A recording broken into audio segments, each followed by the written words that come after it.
이 천식이 만성병이라고 완치가 없다고 포기해버리는 분들이 있더라고요. 사실 그렇게 포기해버리면 나중에는 아무리 치료를 해도 좋아지지가 않습니다. 계속 숨찬 거죠. 힘들고.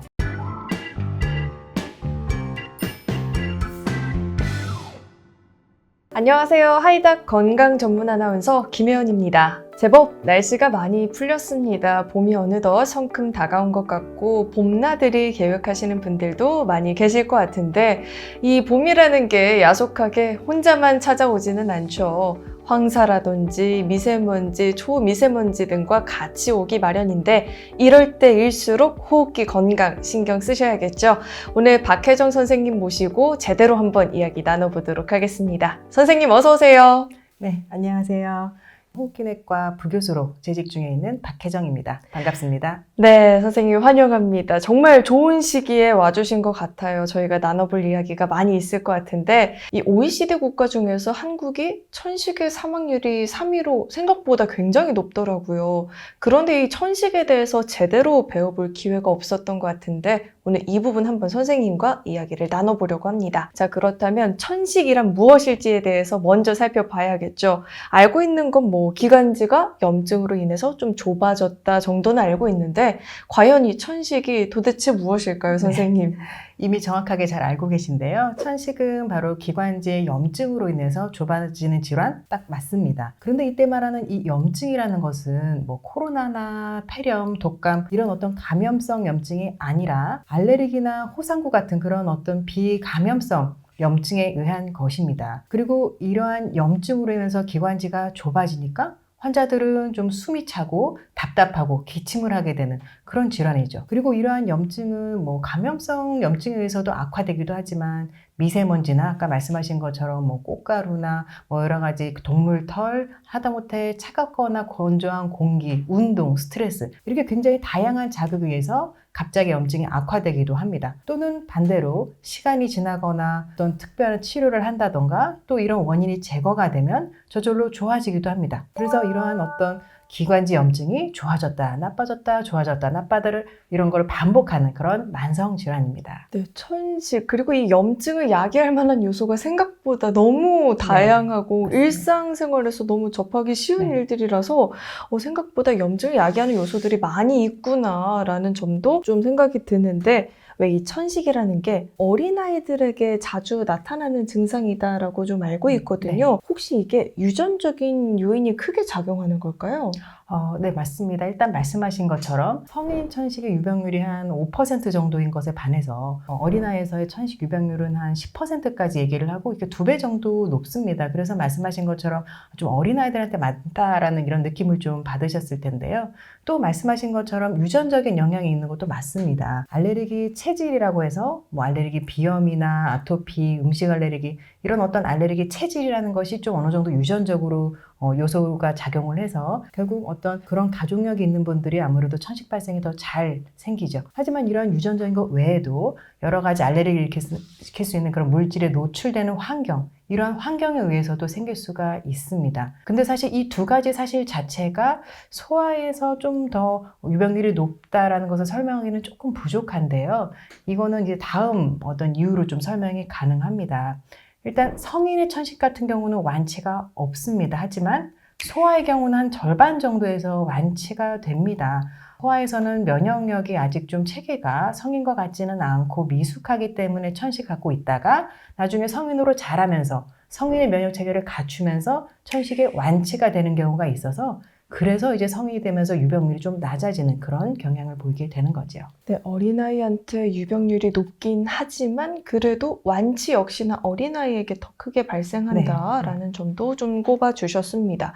근데 이게 왜 천식이 초기 증상이 감기와 비슷해서 그렇죠. 감기약을 먼저 드시는 분들이 많이 계시잖아요. 그러다가 천식을 좀 늦게 발견하는 경우들도 있는 것 같은데 아니면 딱 이런 증상들이 있을 때 천식을 의심해보세요 할 만한 게 있을까요?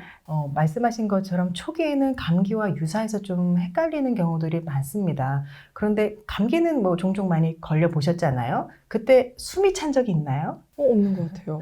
이제 또 코감기가 심한 경우에는 코가 막혀서 코로 숨쉬기 어려워서 숨쉬기 어렵다라는 분들도 있는데 사실은 코랑 상관없이 정상적인 성인이라면 감기 자체만으로 숨찬 경우는 굉장히 드뭅니다. 저희는 이제 당연히 천식이 아니기 때문에 감기가 없으면 숨이 당연히 안 차다고 생각하지만 간혹 천식 있는 분들이 남들도 감기 걸리면 숨찬 거 아니야 라는 착각을 하기도 하거든요. 사실은 말씀드린 것처럼 가래도 없고 열도 없는데 기침하고 숨차다. 이거는 사실 감기를 생각할 게 아니고 천식을 좀 의심해야 합니다. 특히 이 천식일 때 결국 기관지 염증 때문에 기관지가 좁아졌잖아요. 그러면은 숨을 내쉬는 박자에 쌕쌕 또는 휘휘, 휘파람 같은 소리, 바람 새는 소리, 이런 소리를 저희가 천명음이라고 하는데, 이런 천명음이 들릴 경우는 특히나 또 천식을 의심하고 병원에 내원하셔야 되겠습니다. 네, 호흡이 좀 불편하다, 그리고 숨소리에 쌕쌕거리는 소리가 좀 들린다 싶으면 의심을 해볼 수 있겠다라고 딱 기준을 잡아주셨습니다.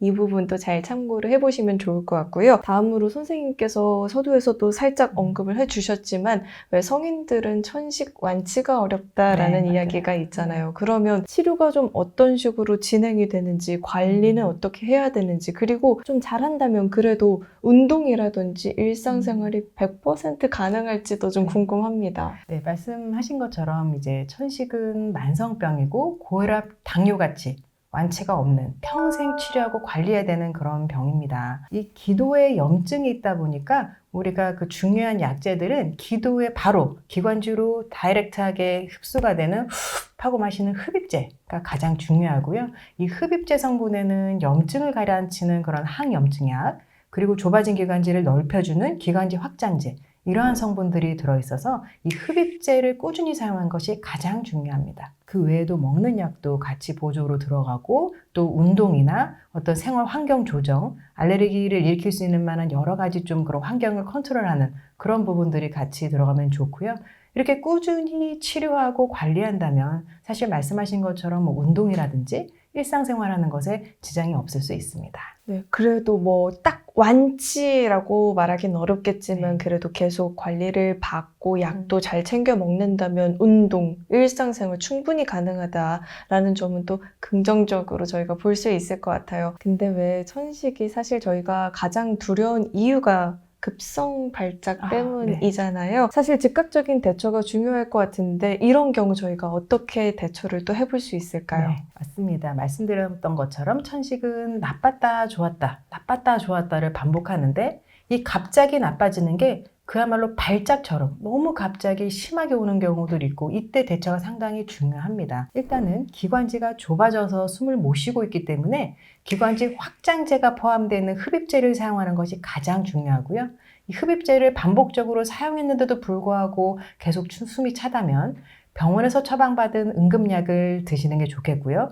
그래도 해결이 잘 안 된다면 빨리 병원에 가셔서 진찰을 받는 것이 좋겠습니다. 네, 이 흡입제 계속 좀 강조를 해주셨는데 잘 활용을 하는 것이 또 환자분들에게는 유용할 것 같습니다. 오늘 정말 천식에 대해서 다양한 이야기들을 많이 풀어주셨잖아요. 그런데 지금 당장 우리 일상생활에서 이것만큼은 꼭 바로 실천해보면 좋겠다는 오늘의 하이가 있을까요? 일단은 아까 말씀드렸던 것들 중에 중요한 것들을 좀 얘기를 드리면, 감기든 아니든 간에 숨이 차고 쌕쌕된다. 그런데 그러한 증상이 좋았다 나빴다를 반복한다면은 천식을 의심하고 병원에 좀 방문을 하셨으면 좋겠습니다. 또 천식을 진단을 받았다면 푹 하고 들여 마시는 흡입제가 굉장히 중요하니까 이러한 치료를 꼭 유지하고, 또 의료기기나 여러 가지 스마트 맵을 통해서 운동이나 생활 환경 같은 것들을 같이 관리해 주시면 더욱 도움이 되겠습니다. 이 천식이 만성병이라고 완치가 없다고 포기해버리는 분들이 있더라고요. 사실 그렇게 포기해버리면 나중에는 아무리 치료를 해도 좋아지지가 않습니다. 계속 숨찬 거죠. 힘들고. 그래서 우리 천식 환자분들은 반드시 꾸준히 치료하고 관리하면서 앞으로 남은 삶을 평생 천식이 없는 것 같은 그런 어떤 편안한 숨을 쉴 수 있는 그런 삶을 사시기를 바랍니다. 네, 긴가민가 할 때는요, 우리 박혜정 선생님 같은 전문가님과 충분한 상담을 통해서 진료를 보는 것이 첫 번째 방법이 될 것 같습니다. 오늘 이렇게 정말 다양한 꿀팁들 많이 짚어주셨는데, 우리 박혜정 선생님과는 여기서 인사 나누도록 하겠습니다. 오늘 도움 말씀 고맙습니다. 네, 감사합니다. 네, 이렇게 천식에 대해서 자세하게 알아봤는데요. 꾸준한 관리를 통해서 충분히 일상생활을 누릴 수 있다라고 하니까요. 전문가와 함께 상담하면서 자세한 진단들도 챙겨보시면 좋을 것 같습니다. 오늘 이 영상이 많은 도움이 되셨길 바라겠고요. 저희는 다음에 더 건강하고 유익한 소식으로 돌아오도록 하겠습니다. 시청해주신 여러분 고맙습니다.